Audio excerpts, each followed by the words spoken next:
Hello and welcome to Corner Office. I'm Dan Ginden alongside Mayor Arthur Vigent. Mayor, how are you? Fantastic. Fantastic. It's good to see you. The last time I saw you, you won an unprecedented another term. Yeah, no, it's great. It was a great turnout that day. Always nervous on election day, but worked out well, and we got 2 more years to keep doing good things for the city. Yeah, and you looking forward to 2018 so far? You know, with the council. You know, it's a good group. You know, we only have 1 change down there, and we'll see how that works out. I don't expect any issues, but be sad to see Matt go. I mean, we've worked together for a number of years, so. But I'm sure he's not going away forever. I'll kind of bet on that one. But who knows where he'll pop up again? But we'll use his talents and hopefully keep him involved in the city. Yeah. Well, one thing I know he was interested in is something that's going on right now, a fire station study. Can you talk about that? Yeah, we're just about there. We have the money funded from the Apex Center. We transferred that money from the City Council. They're in the process of actually doing it now, but finalizing a contract for someone to actually facilitate the process of identifying fire station lots down on the western side of the city, and coming back with recommendations for locations, and also recommendation as to what it should be. You know, public service, I assume it's supposed to be a public service building with police and maybe an ambulance, but I'll leave that to the professionals to come back to us. So we got a pretty diverse group on there, and we're ready to go. Yeah. How long does a process like that take from the beginning right now that you're talking about till the start of construction? Well, the good thing is, or the bad thing is, one way or the other, we'll be funding this completely from the city. So unlike the school project or the library project, where we're on the timeline for you know, whatever the state says and go through their entire process, the school's going to end up being about 6 years. The library, when all is said and done, will probably be about the same. But the fire station, as soon as we identify some sites, secure them, I can ask for the funding, we can get going. Wow. So my guess is we'll see a fire station before we see a library or a school, even though it's starting much later than both of those. Yeah. Wow, that's interesting. So at the December 4th City Council meeting, the City Council set the new tax rate. So can you talk about that? Yeah, another good year for the city. We did a little bit of a shift up, pushed it a little bit more on the commercial side than we had in the prior year, but I think the increase is $134 or something like that, about a 2.7% increase on the average family home. And everyone says, well, which home is that? But it's really just taking all the properties, dividing it, and that's where we come up with that average. So, so we're seeing again under 3%. We're the lowest tax rate in for all our abutting neighbors around us, and we think we provide a lot of services for that.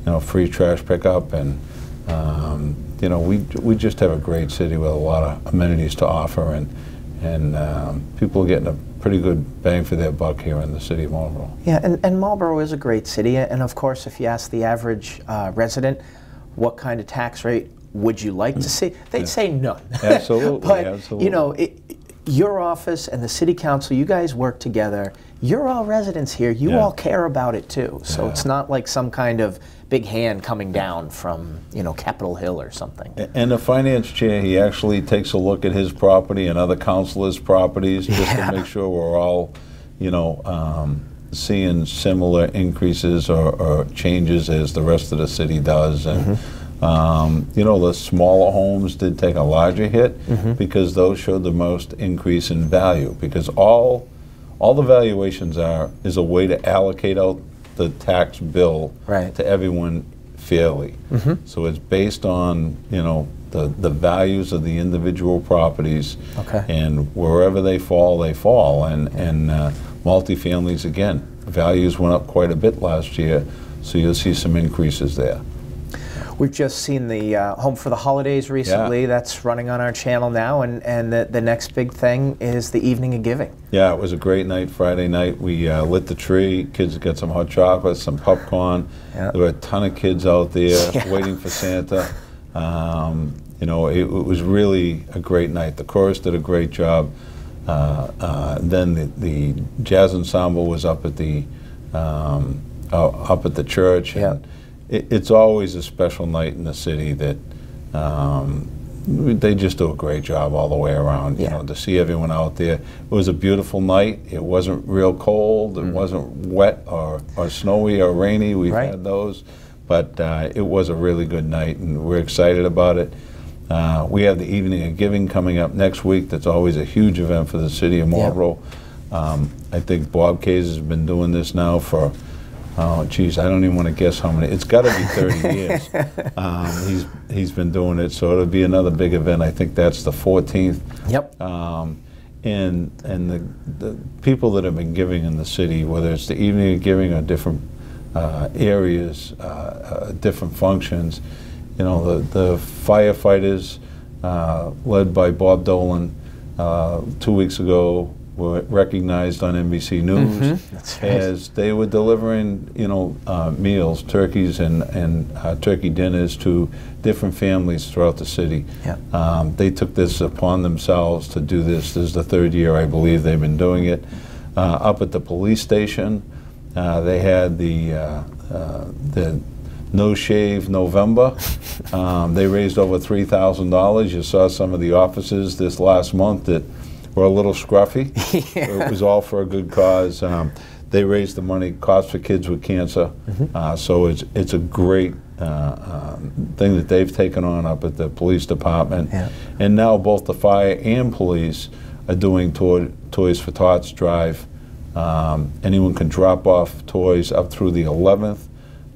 They'll be taking toys in to giving out to needy families, police, fire. They're also collecting them for those two groups down at the library and also at the senior center. So people can drop them off down there. We'll pick them up and we'll get them to some needy families. But I want to thank the fire and police department for taking that on again this year. Yeah, excellent.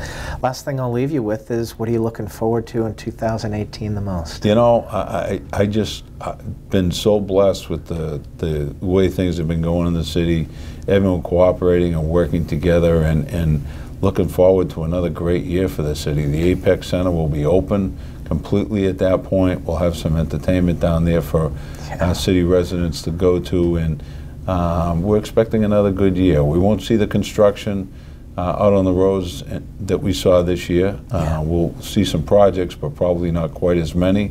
We're not going to see the big complexes like Apex and Atlantic Management's project coming through next year. So, you know, we got a lot of cleaning up to do, and DPW's done a great job in keeping the city looking good. And I don't see why anything's changing except getting better in the city next year. Yeah, excellent. Well, I know you're very busy right now, so I really appreciate your time. Thank you. No, it's great. Merry Christmas. Merry Christmas to you too. You've been watching Corner Office on WMCT-TV. For Mayor Arthur Vigent, I'm Dan Ginden. See you next time.